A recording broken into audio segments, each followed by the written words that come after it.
یہودیوں نے کہا یہ بھی کیسی وحی ہے کہ آپ پر فرشتہ نازل ہوتا ہے، حالانکہ موسیٰ علیہ السلام تو کوہ طور پر جاتے تھے. تو حضور سے کہنے لگے آپ کہیں جاتے نہیں ہیں، آپ کے پاس فرشتہ کیوں آتا ہے؟ اس طرح تو وحی کبھی نازل نہیں ہوئی، لہذا ہم آپ کو نہیں مانتے.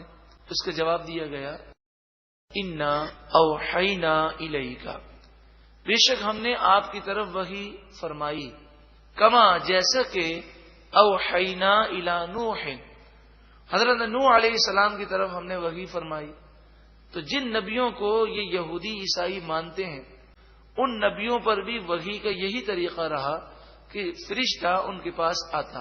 تو فرشتہ اگر کسی نبی کے پاس آ جائے اور وہ وحی کرے تو یہ کوئی ایسی بات نہیں کہ اسے تسلیم نہ کیا جائے. وَالنَّبِيِّينَ مِن بَعْدِهِ، اور ان نبیوں پر ہم نے وحی فرمائی جو حضرت نوح علیہ السلام کے بعد ہوئے. وَأَوْحَيْنَا إِلَىٰ إِبْرَاهِيمَ وَإِسْمَاعِيلَ وَإِسْحَاقَ وَيَعْقُوبَ وَالْأَسْبَاطِ وَعِيسَىٰ وَأَيُّوبَ وَيُونُسَ وَهَارُونَ وَسُلَيْمَانَ، اور ہم نے ابراہیم علیہ السلام، اسماعیل علیہ السلام، اسحاق علیہ السلام، یعقوب علیہ السلام اور آپ کی اولاد میں جو نبی گزرے حضرت عیسیٰ علیہ السلام، ایوب علیہ السلام، یونس علیہ السلام، ہارون علیہ السلام اور سلیمان علیہ السلام، ان تمام نبیوں پر ہم نے اسی طرح وحی نازل فرمائی. وَآتَيْنَا دَاوُودَ زَبُورًا، اور ہم نے داؤد علیہ السلام کو زبور عطا فرمائی تو بھی فرشتے کے ذریعے عطا فرمائی. تو جب ان تمام نبیوں کا ذکر ہوا تو اے یہودیوں تم توریت میں ان نبیوں کا ذکر پڑھ سکتے ہو، تو وہ جب نبی ہیں تو حضور بھی نبی ہیں اور حضور تو نبیوں کے سردار ہیں. یہاں فرض کر دو کہ فرشتہ بھی حضور کے پاس وحی لے کر آتا، اور اس کے علاوہ بھی حضور پر وحی کے اور بھی انداز تھے. جس نبی پر جس انداز سے وحی نازل ہوئی حضور اقدس صلی اللہ علیہ وآلہ وسلم کو وہ تمام نعمتیں عطا فرمائی گئی. آپ کو خواب میں بھی وحی کا نزول ہوتا، آپ نے بیداری میں بھی اللہ کا دیدار کیا اور اللہ تعالی سے ہم کلام ہونے کا شرف حاصل کیا. وَرُسُلًا قَدْ قَصَصْنَاهُمْ عَلَيْكَ مِن قَبْلُ، اور ان رسولوں پر بھی ہم نے اسی طرح وحی کا نزول کیا جن کا ذکر اس سے پہلے ہم آپ سے کر چکے. وَرُسُلًا لَمْ نَقْصُصْهُمْ عَلَيْكَ، اور ان رسولوں پر بھی وحی کا سلسلہ اسی طرح تھا جن کا ذکر ہم نے آپ سے نہ کیا، یعنی جن کا ذکر قرآن پاک میں موجود ہے اور جن کا ذکر قرآن پاک میں موجود نہیں. تمام رسولوں پر وحی کا سلسلہ اسی طرح ہوا. قرآن پاک میں تو 25-26 رسولوں نبیوں کا ذکر ہے اور نبیوں کی تعداد تو ہزاروں میں ہے. وَكَلَّمَ اللَّهُ مُوسَىٰ تَكْلِيمًا، اور اللہ نے موسیٰ علیہ السلام سے کلام فرمایا. موسیٰ علیہ السلام کو یہ شرف ملا، حضور کو بھی یہ شرف ملا، لیکن اعتراض یہ تھا کہ یہ شرف تو آپ کو ملا مگر فرشتہ آپ کے پاس کیوں آتا ہے؟ تو فرمایا یہ فرشتہ آنے کا انداز کئی نبیوں کے ساتھ رہا تو اس میں کوئی اعتراض والی بات نہیں. رسلا مبشرین ومنذرین، یہ تمام رسول آئے خوشخبری سناتے ہوئے اور اللہ کے عذاب سے ڈراتے ہوئے. لِأَلَّا، تاکہ لِأَلَّا يَكُونَ لِلنَّاسِ عَلَى اللَّهِ حُجَّةٌ بَعْدَ الرُّسُلِ، کہ رسولوں کے آنے کے بعد لوگوں کے لیے کوئی حجت اللہ پر باقی نہ رہے، یعنی کل بروز قیامت وہ اللہ کی بارگاہ میں یہ نہ کہہ سکیں اے پروردگار کوئی ہمیں سمجھانے والا نہ تھا، اگر کوئی سمجھاتا تو ہم سدھر جاتے. اس لیے رسول بھیج دیے گئے اور عذاب نہ ماننے والوں پر ثابت ہو چکا. وَكَانَ اللَّهُ عَزِيزًا حَكِيمًا، اور اللہ غالب حکمت والا ہے. لَٰكِنِ اللَّهُ يَشْهَدُ بِمَا أَنزَلَ إِلَيْكَ، لیکن اللہ گواہی دیتا ہے اس کی جو اللہ نے آپ کی طرف نازل کیا. انزلہ بعلمہ، اللہ نے اپنے علم کے مطابق نازل فرمایا. قربان جائیے، نازل کرنے والا بھی اللہ ہے اور اس نبوت اور رسالت کی گواہی دینے والا بھی اللہ ہے. والملائکۃ یشہدون، اور فرشتے گواہی دیتے ہیں. وکفا باللہ شہیدا، اللہ گواہی دینے کے لیے کافی ہے. جب اللہ نے گواہی دی کہ آپ سچے رسول اور نبی ہیں تو پھر کسی اور کی گواہی کی حاجت نہیں رہی. ان الذین کفروا، بے شک وہ لوگ جنہوں نے کفر کیا، وصدوا عن سبیل اللہ، اور اللہ کے راستے سے روکا، قد ضلوا ضلالا بعیدا، بے شک وہ دور کی گمراہی میں گمراہ ہو گئے. ان الذین کفروا، بے شک وہ لوگ جنہوں نے کفر کیا، وظلموا، اور ظلم کیا، اسی حال میں مر گئے، لم یکن اللہ لیغفر لہم، اللہ تعالی ان کی بخشش نہیں فرمائے گا. ولا لیہدیہم طریقا، انہیں کل بروز قیامت کوئی راستہ نہیں دکھائے گا. الا طریق جہنم، ہاں جہنم کا راستہ انہیں دکھایا جائے گا. خالدین فیہا ابدا، ہمیشہ ہمیشہ وہ جہنم میں رہیں گے. یہ ابدن پر میں ایک بات عرض کروں. آج کل ہوتا یہ ہے کہ اس سے پہلے بھی عرض کیا تھا کہ دنیا کی کوئی بھی فیلڈ ہو تو دوسرا شخص جو اس فیلڈ سے تعلق نہیں رکھتا وہ اس پر تبصرہ نہیں کرتا. انجینئر ڈاکٹری کے مسائل میں وہ کلام نہیں کرتا، ڈاکٹر بلڈنگ کے نقشے میں کلام نہیں کرتا. مگر دین اسلام کو ہم نے اتنا سمجھا ہوا ہے کہ جس کو آتا نہیں جاتا نہیں وہ ترجمہ یاد کر کے قرآن کھول کے بیٹھ جاتا ہے اور وہ تفسیر اپنے ذہن سے کرتا ہے. حالانکہ قرآن کی تفسیر کے لیے احادیث طیبہ دیکھنی پڑتی ہیں، صحابہ کرام کے اقوال دیکھنے پڑتے ہیں کہ اس آیت کی تفسیر حضور نے کیا بیان کی، صحابہ نے کیا بیان کی. تو ٹی وی پر ایسے کئی لوگ آتے ہیں کہ جو اہل نہیں ہیں جو تفسیر بیان کر سکیں، لیکن وہ آتے ہیں. تو اسی میں سے ایک صاحب ٹی وی پر آئے، انہوں نے ٹی وی پر کہا کہ کسی آیت کریمہ میں قرآن میں کسی مقام پر ایسا ہوگا کہ جنت کا ذکر ہے تو وہاں ابدن کا ذکر ہے کہ جنتی ہمیشہ ہمیشہ جنت میں رہیں گے، اور جہنم کا ذکر تھا تو خالدین فیہا، بس اتنا تھا، ابدن کے الفاظ نہ تھے.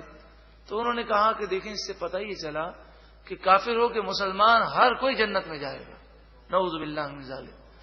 تو مسلمان تو جو جنت میں گیا وہ تو جنت میں جائے گا، اور کافر بھی جہنم میں جل کے پھر آخر کار جنت میں چلا جائے گا، کیونکہ یہاں پر ابدن کے الفاظ نہیں.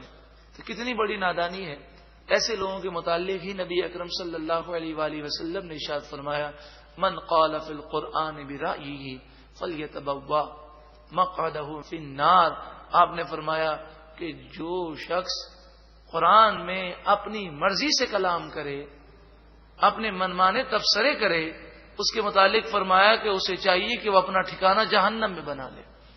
تو اللہ ایسے لوگوں کی شر سے محفوظ فرمائے.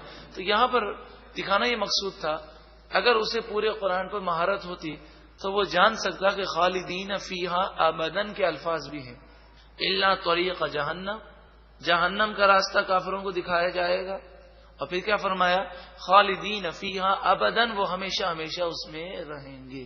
بالکل بات واضح ہے کہ جو جہنم میں کافر جائے گا، جس کا خاتمہ کفر پر ہوا وہ جہنم میں جائے گا، اور جو جہنم میں جائے گا وہ پھر ہمیشہ ہمیشہ کافر جہنم میں ہی رہے گا، کافر کبھی جنت میں نہیں جائے گا.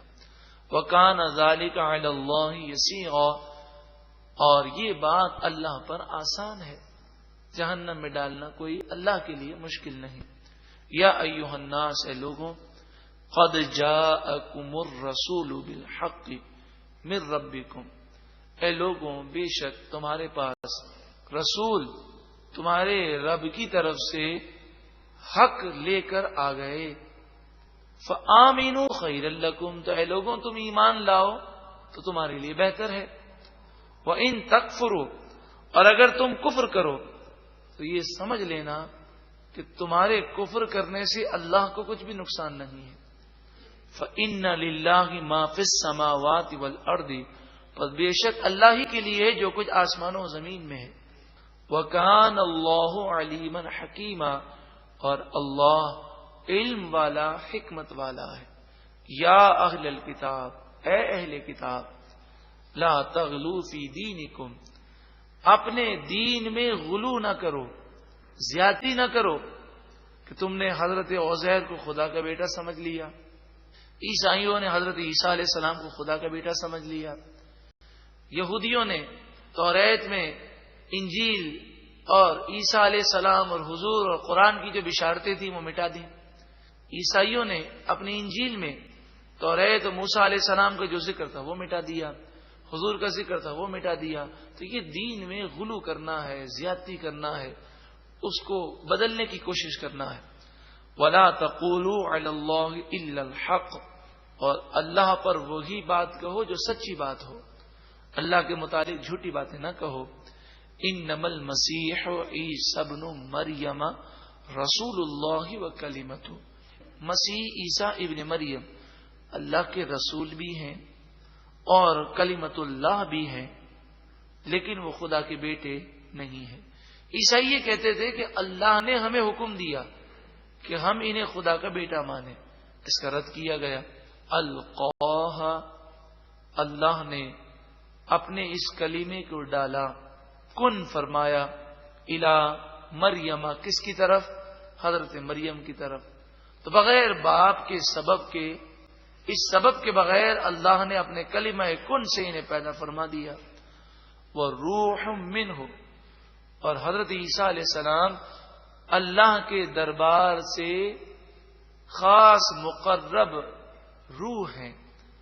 روح اللہ کے معنی پہلے بھی عرض کیے تھے، یہ معنی نہیں کہ اللہ کی روح ہے، روح اللہ کے معنی جیسے بیت اللہ کے معنی ہے، وہ گھر جو اللہ کی بارگاہ میں عظمت والا گھر ہے، تو وہ روح اللہ کے معنی وہ روح جو اللہ کی بارگاہ میں قرب رکھنے والی ہے۔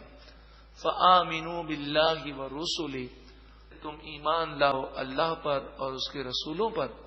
ولا تقولوا ثلاثہ، تم یہ نہ کہو کہ خدا تین ہے، نعوذ باللہ من ذالک۔ عیسائی کہتے ہیں خدا تین ہے، اب اس میں مختلف نظریات ہیں۔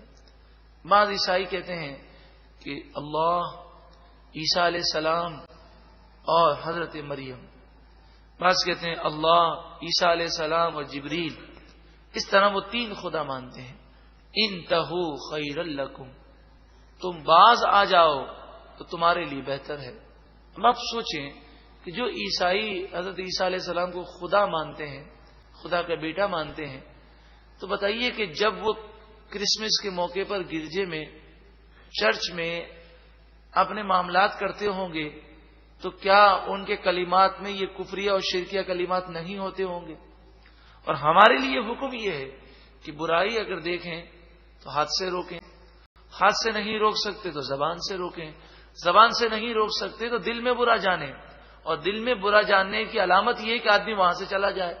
تو ہمارے مسلمان وزراء جب چرچ میں جا کر عیسائیوں کی طرح کھڑے ہو کر ان کی مشابہت اختیار کر کے جب انہوں نے ان کی عبادات بجا لائی ہوں گی تو بتائیے کیا ان کا ایمان محفوظ رہ سکتا ہے؟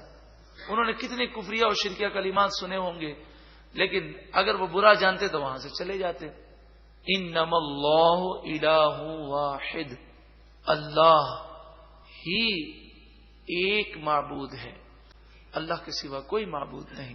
سبحانہ ان یکون لہ ولد، پاکی ہے اسے، اس بات سے پاکی ہے کہ اس کی کوئی اولاد ہو، وہ اولاد رکھنے سے پاک ہے۔ لہ ما فی السماوات وما فی الارض، اسی کے لیے جو کچھ آسمانوں میں ہو جو کچھ زمین میں ہے۔